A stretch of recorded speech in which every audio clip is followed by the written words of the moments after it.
Hello, everyone. Thank you for joining me today. The topic of our health discussion today is going to be stress and anxiety. I thought this is something that everybody may be going through a little bit more right now. There's been a lot of changes in the building, a lot of changes across the country and around the world.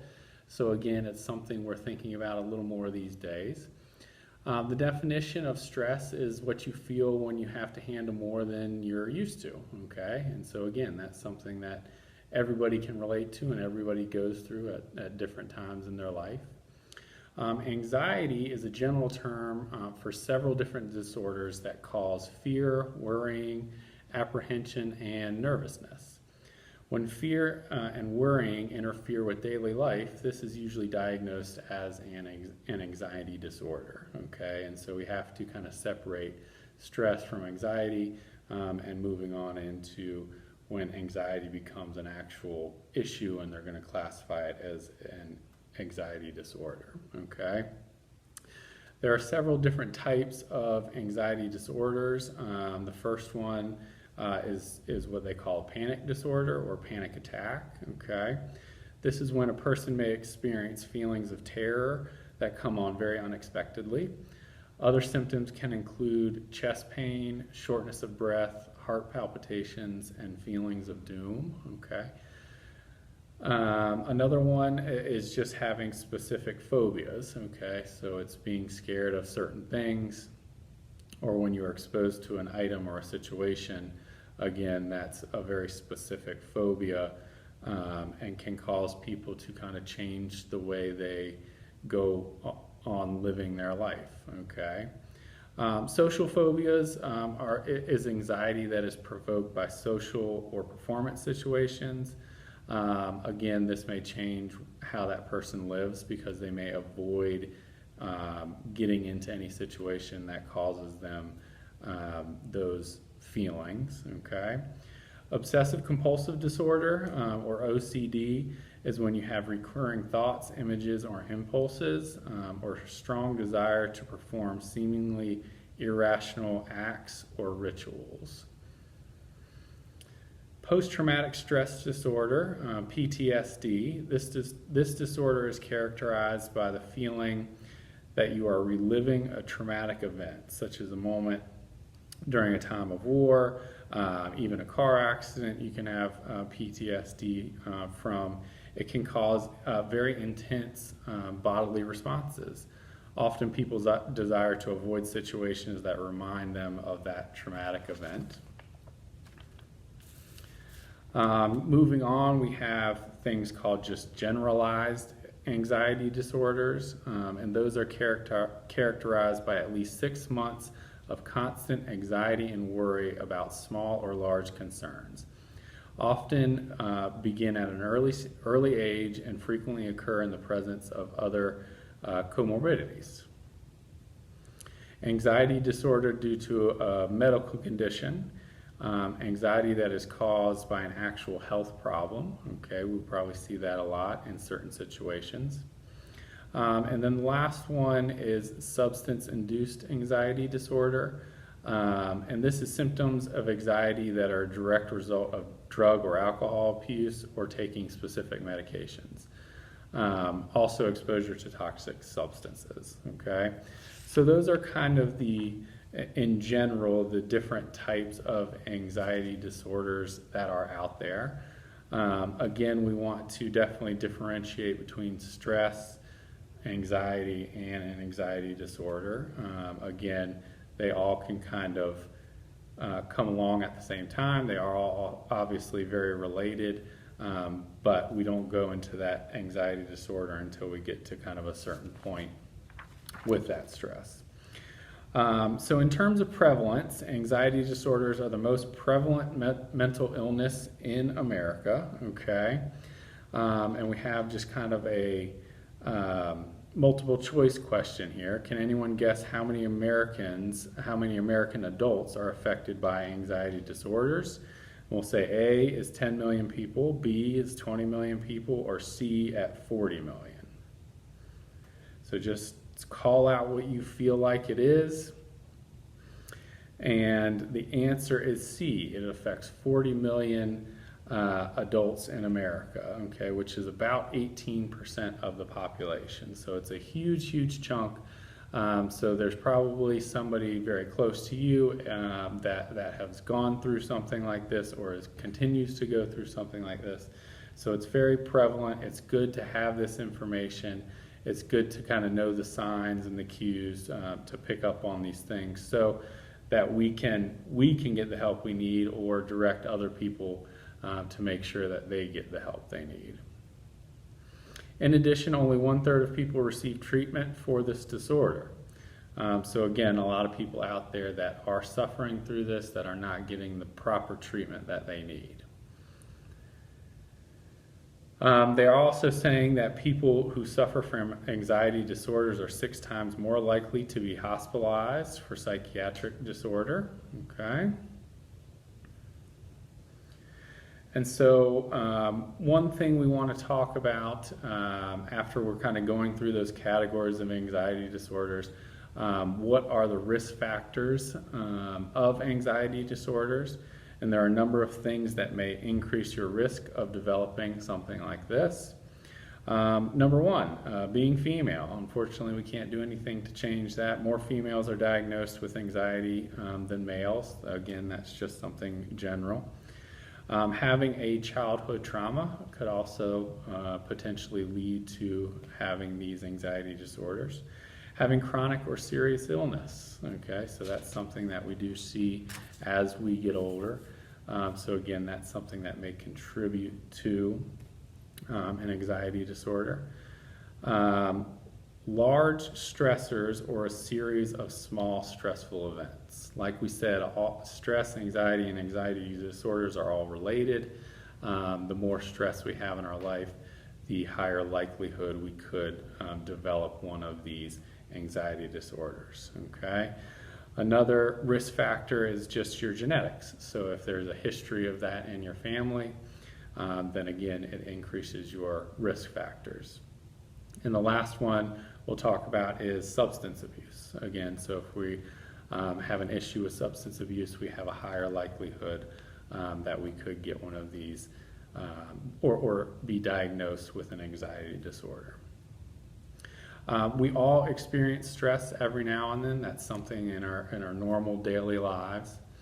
However, the symptoms of anxiety include constant worrying and apprehension, feeling powerless and panicked, fatigue, breathing rapidly, and increased heartbeat, sweating, and shaking. Okay, so while we may be stressed, okay, and everybody goes through stressors, like we say, on a day-to-day basis, especially these days, when it starts to kind of take over, okay, and you really start to have physical and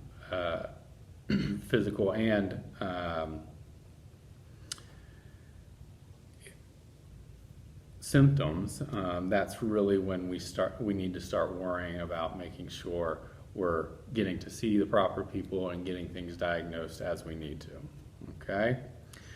People who are diagnosed with generalized anxiety disorder may also notice that they are restless, they're having difficulty concentrating, are more irritable, have sleep difficulties, and or sweating, nausea, and diarrhea. So again, all kind of very common symptoms that we may have, but we don't realize that stress and anxiety may be contributing to some of those symptoms, okay? In addition, anxiety disorder does more than just make you worried. It can also take a toll on your body. For example, people with anxiety disorders are at risk for other problems such as depression, substance abuse and substance abuse disorders, insomnia, digestive or bowel problems, headaches, and even teeth grinding. So again, all some more common symptoms that may be related to stresses in your life or anxieties that you're going through at that time. Doctors have to diagnose an anxiety disorder, okay, and you may be prescribed medications to help with that. You may also be prescribed to go talk to somebody, so just psychotherapy. as part of the course of your treatment. Lifestyle changes is what I really want to focus on, because that's something that we can all do even right now. And some of the lifestyle changes that also that can make a very, very big difference in relieving some stress, decreasing stress levels, and so that it doesn't turn into that anxiety and those anxiety disorders, are making sure we get daily exercise, okay? Eating healthy diets, cutting back on smoking, avoiding alcohol, using relaxation techniques, and making sleep really a priority, okay? Those are all things we can do to kind of relieve stress, okay? And again, that will prevent that stress from turning into kind of a diagnosed anxiety disorder. We won't get those physical symptoms from that anxiety, because we will have a proper way to deal with that stress and to channel that anxiety. Also, make sure you're doing things that you enjoy, such as gardening, crafts, playing with your pet, volunteering, again, participating in exercise classes.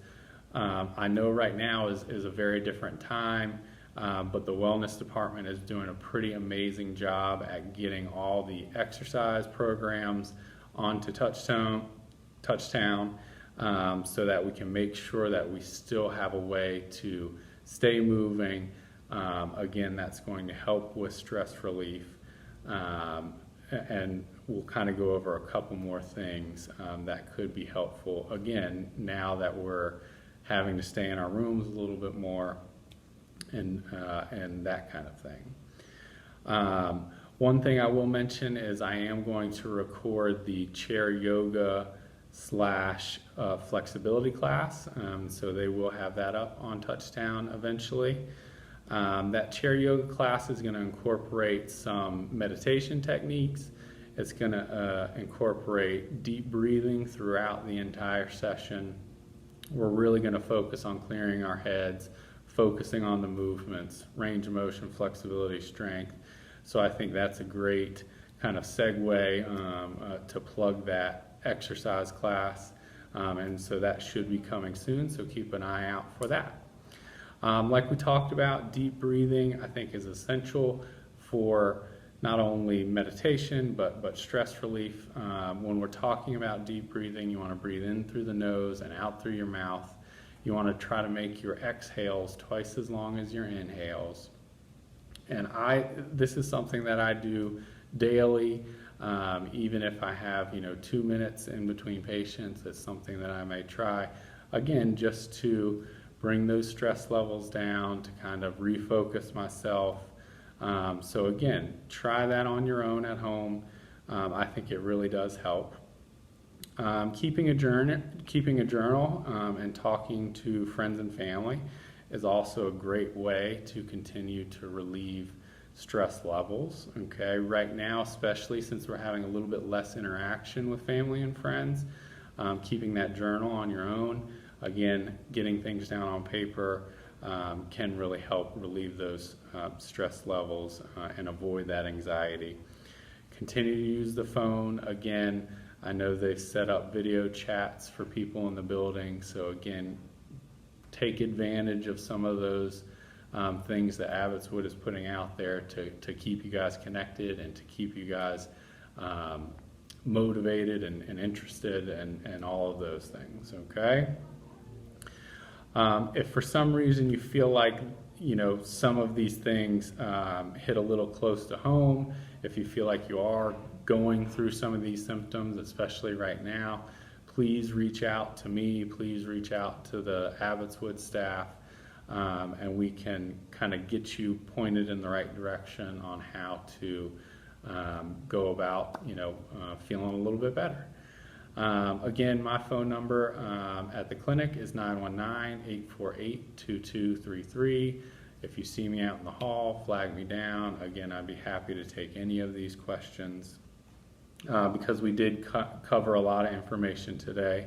We discussed the prevalence of anxiety disorders, the types of anxiety disorders, the risk factors for those, and some of the intervention options. Okay, obviously, the intervention options here are much more related to making sure we relieve that stress in an appropriate manner so things don't get to the point where you're having those anxiety disorders and you're having those physical responses to the stress and anxiety. Okay, so please, again, if you guys have any questions, let me know. I will be trying to do more of these health talks and recording them to get on Touchtown.